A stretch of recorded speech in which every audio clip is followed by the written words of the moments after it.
Kumuha naman po tayo ng update kaugnay sa sunog sa isang residential area sa Mandaluyong. May news to go si June Veneracion. Partner, naapula na ba yung apoy dyan?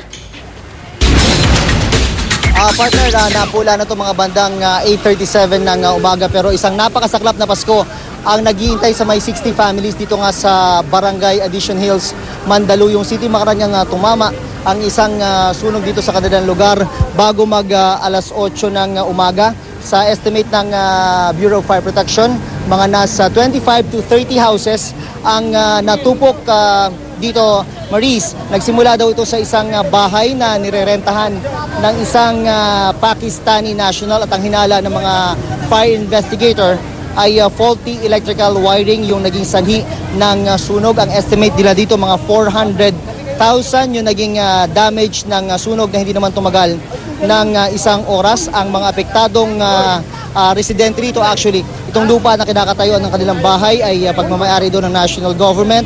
At sila muna ay pasamantalang ilalagay sa isang paaralan malapit dito sa kanilang lugar para ayusin nga ng city government naman yung kanilang mga area na nasunugan. Ang gagawin ay lalagyan ng muhon. Pagkatapos noon ay saka na daw pwedeng makabalik ang mga residente rito. Ang maski pa paano, pakonsuelo, ay wala pong nasaktan, walang namatay sa insidente dito sa Barangay Addition Hills. Hindi kagaya nung nangyari kagabi, partner.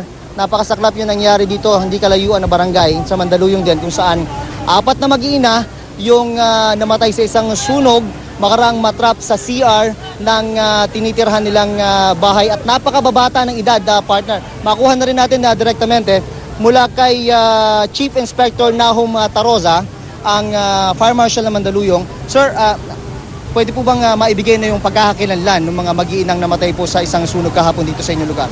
Apo, ang namatay po yung ina, si Blitz Santos, about 25 to 30 years old. Yung kanya pong 3 anak na isang lalaki, si Andre, po isang 4 years old. Si Yui Kalunod, isang 2 years old.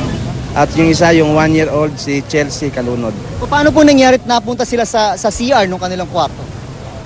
Yung kwarto po kasi nila may CR. So ang tendency po talaga ng tao, pumunta po pag meron po talagang sunog, napunta yung talaga yung instinct ng isang tao, pumunta sa isang lugar na may tubig.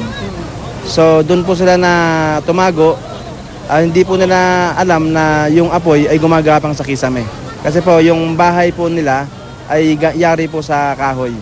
Ito po wala po talaga silang paso, walang sunog, talagang suffocation lang. Opo, kung makikita niyo po yung katawan ng ating mga biktima, malinis po. Talagang wala siyang miskisang paso.